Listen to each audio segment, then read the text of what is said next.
Hi, I'm Lou. I'm the Culinary School Director here at Leiths. My background is as a pastry chef, and I've worked for many, many years at Michelin star level. Today, I'm going to show you how to make mince pies the Leiths way.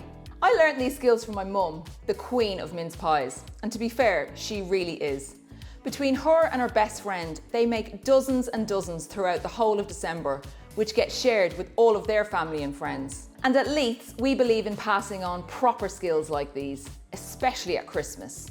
I'm going to show you 4 key skills: making classic short-crust pastry, creating a traditional mincemeat filling, rolling and shaping like a professional, and baking to get that crisp golden finish. On to the pastry making. We're going to get started with our food processor, sieving the flour and salt, and then blending in the butter before we add in our liquids. Let's get going. I'm adding in the butter, which is cold. That's important. And we're going to pulse it in until this mixture in here resembles breadcrumbs.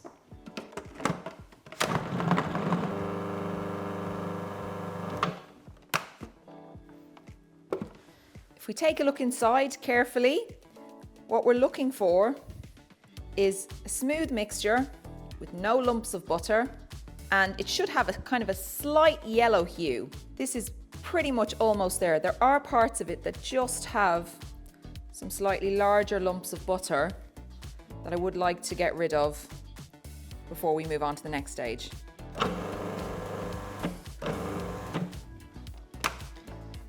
If we take a look now, you should be able to see that that crumb is really fine. There's no lumps of butter, and it definitely has that yellow colour that I'm looking for from the butter. We're making sweet short-crust pastry today, so at this point I'm going to add in the sugar. And again, I'm just going to pulse it in so it's mixed throughout.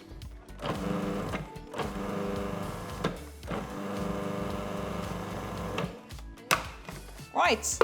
We've finished that stage, and the next thing is we're going to add in our liquids. When we're adding the liquids, we're going to do out of the machine so we can really control how we make that pastry and keep it nice and tender.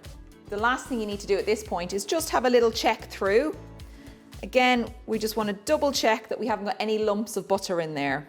We want it all really nicely incorporated with the flour. I'm happy with that. It looks really nice, so we can start to move on to the liquid. We're going to incorporate it really, really quickly and efficiently using this cool washing machine technique. And what do I mean by the washing machine technique? It's a bit like trying to pat your head and rub your tummy. Basically, we're going to shake the bowl. We're going to use a cutlery knife to try and distribute that liquid. And this thin cutlery knife is going to stop us overworking that pastry, which is the key to a great success with pastry. I've got my egg yolks and water mixture here, all nicely mixed. I'm going to pour that all in. Make sure you scrape all of that liquid out of the bowl. You want it in the pastry. Here we go with the cutlery knife. Shaking the bowl and moving that knife back and forward. You can see some of the liquid is on the sides of the bowl, so we're going to scrape that down.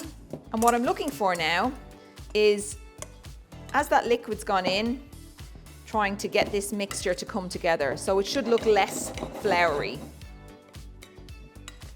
If you take some of it and press it against the side of the bowl, you should see it starting to clump. That is exactly what I'm looking for. I can scrape off the knife, and now I can get my hand in there. I'm just going to very gently start to bring this together. Final stage. To get this rough looking ball of pastry to a nice smooth puck, just going to place it on the bench and just give it a few quick turns. We're trying not to handle it or knead it too much. You can see it shouldn't be really tacky. It shouldn't leave lots of pastry on the bench. And already it's starting to come together much smoother. Take a piece of cling film, or you could use parchment. Press it down gently. And I'm now going to use kind of my knuckles and the cling film, pulling this in and pressing down, just trying to iron out any of those cracks that are still left in the pastry. We want it as smooth as possible at this stage so that when it comes to rolling and lining, it's going to be much easier to work with and handle. Cling film over the top, and I'm just going to use the palm of my hand just to start smoothing this out. We're looking to iron out any of these cracks particularly at the edges. If we turn it over and have a look on the other side, it's looking relatively smooth, but again, just a little press down with the palm of your hand, a little bit more around the edges. Final check on the other side, I'm happy with that. This needs to chill now, so into the fridge on a flat tray or on a flat shelf of a fridge so it doesn't get any ridge marks from shelves. And we're going to leave it in there for about an hour so that pastry can fully chill and relax, and then we can get on with the rolling and lining after that stage. I've used many versions of mincemeat recipes over the years, and this combination of ingredients is tried and tested at this stage. And we've got lots of variety here as well and lots of flavour. What we're looking for here is just an overall balance with the amount of sugar to fruit and then those extra ingredients such as the lemon and the spices to really up the flavour ante. The mincemeat mixture that I've got here in this bowl was actually made a week ago, and you need to think about that in terms of your planning. The fruit needs time to absorb all of the flavours, to soak up all of the liquids so that all of the raisins end up really nice and plump. And that's what's going to make your homemade traditional mincemeat filling really delicious. The last little bit of mise en place or pre-prep that we need is to melt this butter. It needs to be gently melted and allowed to cool slightly before we combine it with all of the other ingredients. Once everything's ready, once you've got all those really small prep jobs out of the way, the rest of the recipe is really simple. All you've got to do is put all of the ingredients into this bowl and mix it well together. And that is it. It couldn't be easier. Definitely smells really Christmassy already. What I've got here is the one I've just made, and what I've got here is the one that was made a week ago. And I guarantee you, within a week, this mixture will look exactly like this. During that time, the fruit's going to absorb all of those lovely liquids that are in there, become really nice and plump, and you will see that colour change happening. Doesn't look anything like that at the moment, does it? But it will. Storing of this mincemeat should be in an airtight container. But what you're going to need to do is give it a good stir through every couple of days. Because of the liquid quantity, stirring it through every few days makes sure that everything is getting covered really evenly, and all of the fruit in here has a chance to absorb all of those delicious flavours. My pastry puck is nice and chilled. A good indication that it's ready is it's firm to the touch, so we can start rolling this now. A couple of top tips when it comes to rolling pastry. Pastry loves the cold. So if at any point when you're working with this pastry, when we start rolling it, if you feel like it's getting a bit too warm, hard to handle, we're just going to take the whole piece of pastry and we're going to pop it back into the fridge. That way, when we do bake that pastry, we're going to ensure that it gets that really kind of crisp, golden finish. I'm going to use a little bit of flour on the bench for the rolling, so really light dusting. We don't really want to make this really floury, but we don't want it to stick either. I'm going to use this technique called ridging and rolling, and it is a really great way to very gently expand this pastry. So little short ridges from one side of the pastry to the other, and then we turn it 90 degrees. This ensures that the pastry is expanding really gently, so we're not overworking it. And also, turning it 90 degrees every single time means that it's not sticking to the bench, so we're not kind of working ourselves into trouble. So I'm happy with the amount that this is ridged. It's expanded by kind of 1.5 times the size it was, or it's about 1.5 times the size it was originally, which means I can now start rolling. The technique for rolling is really similar. And this amount of pastry is the perfect amount to work with if you're new to working with pastry or if you've not done much rolling and lining, because it can be tricky and difficult to handle.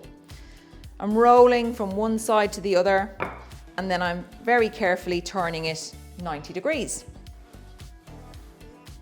As this piece of pastry starts to get bigger, you might find it becomes a little bit harder to handle. And so to make sure it's not stuck to the bench, you can use one of these thin palette knives. Just run it underneath to release it before you turn it 90 degrees. Now at this stage, because we've been rolling and ridging for a while, you might need another little dusting of flour just to prevent that from sticking too much. Just gently releasing it from the bench before we turn it again 90 degrees. So at this stage, if you felt like this was becoming too warm or hard to handle, I would take this whole piece of pastry, pop it onto a tray and straight back into the fridge to keep nice and chilled. Remember, pastry loves being cold. I'm happy now with the thickness of this pastry. We've rolled it to just about kind of pound coin thickness, I think is a good frame of reference for you. You start to go much thinner than this and it's going to become much harder to handle. So I'm going to get some cutters now and we can start making our mince pies. We're ready to assemble our mince pies.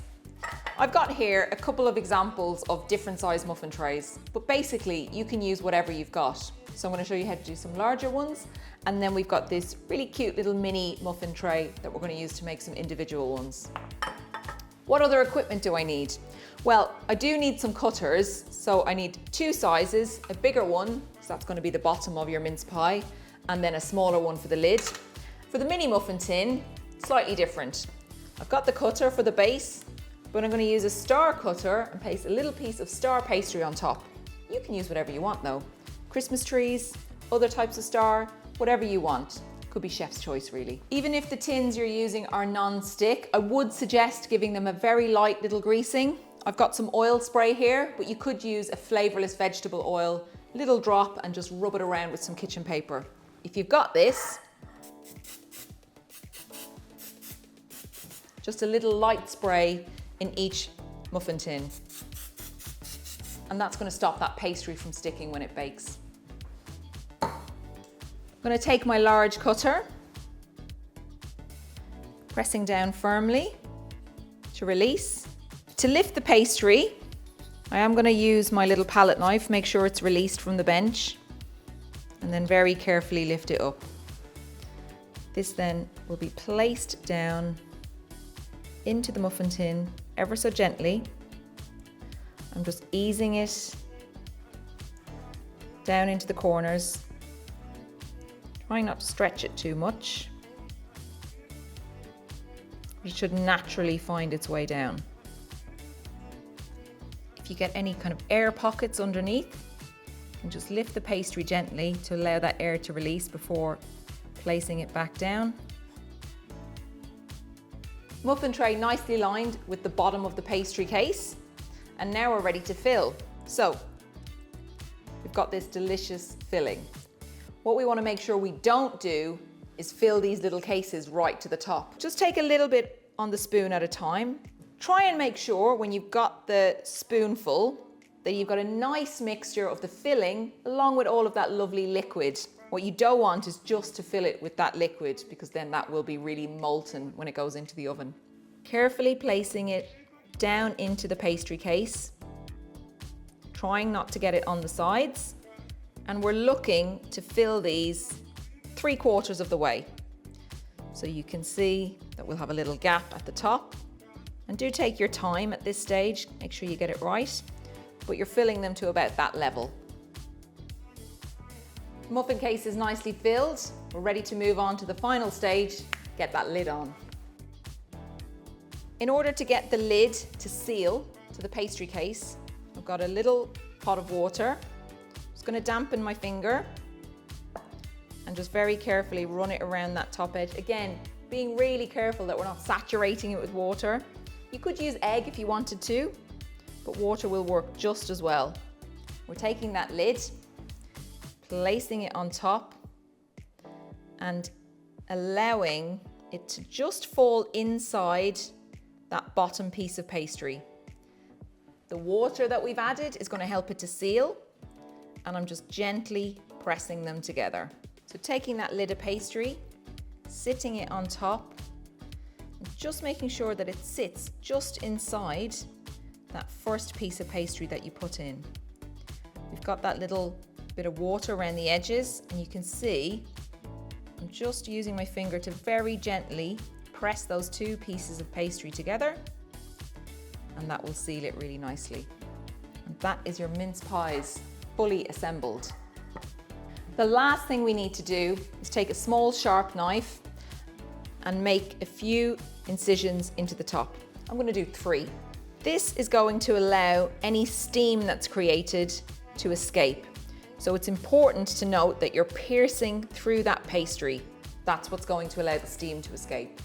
All we need to do now is pop this whole tray into the fridge to chill that pastry again, so that when it bakes, it will be really crisp and delicious and golden.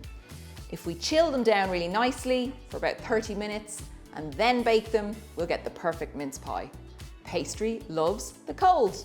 Because we're making such a small mince pie, it is important that your pastry is not too thick. So remember that pound coin thickness that we spoke about when we rolled it. Otherwise, you're going to end up with the wrong ratio of pastry to mincemeat filling. But the process is exactly the same. We're stamping out the discs. We're going to take that disc and just very carefully, again, ease it down into that muffin tin. Getting it down into the corners, but being really careful not to break it. Just got a little air pocket here, so I'm just going to carefully pull it away from the edge. It'll release the air and then press it back down into the corner and up the side of the muffin tin. I'm ready to fill these now. As they're so tiny, I'm going to make sure that I use a smaller spoon so I don't pick up too much of that mixture. But the principle is exactly the same. Taking a little bit of it, might only be a teaspoon's amount that we need. Placing it down into the pastry case, and that's 3/4 full. The topping for these mini mince pies, remember we're using our star cutter, but you could just use a plain lid as before. Sometimes the pastry can get a little bit stuck when you try to cut it out. So what you want to do is take this pastry cutter, just dip it in some flour before you press and stamp down. So pressing down, and then what you might need to do is just very carefully coax it out of the cutter without damaging it. Ideally, with the cutter, these little ends of the star should just reach the edge of the pastry. Just going to put a tiny little bit of water around the edge. The star goes on top, and you just want to try and attach those edges of the star to the pastry. So 30 minutes into the fridge, and this is a good point which to turn your oven on and make sure that it's nice and hot. So we're going to turn it on to 180 degrees Celsius. The last little step before it goes into the oven, we're going to take some caster sugar and we're going to very lightly sprinkle over the top. This light sprinkling of sugar is going to give our short crust pastry a delicious crisp finish. They're on a tray, and that's just going to prevent, if there are any spillages, it going into your oven. Due to the difference in size, they're going to bake at different times. This smaller tray, we'll check it at 10 minutes. It might be ready. We're looking for that lovely golden finish to our pastry. These larger mince pies are probably going to take possibly up to 15 minutes to bake fully all the way through. Mince pies, fully baked. What we're looking for here is this really kind of crisp golden pastry. I'm going to get these out of the tin now and we can let them fully cool down. I'm just going to use a little sharp knife to try and pop these mince pies out. Do be really careful, they're still quite hot, particularly that filling.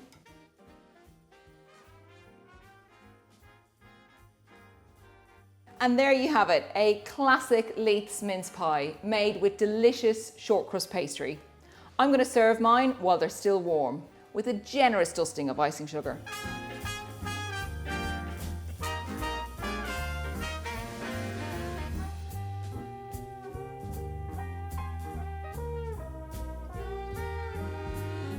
Subscribe for more from our culinary school and diploma community. Discover what Leiths education has for you at leiths.com.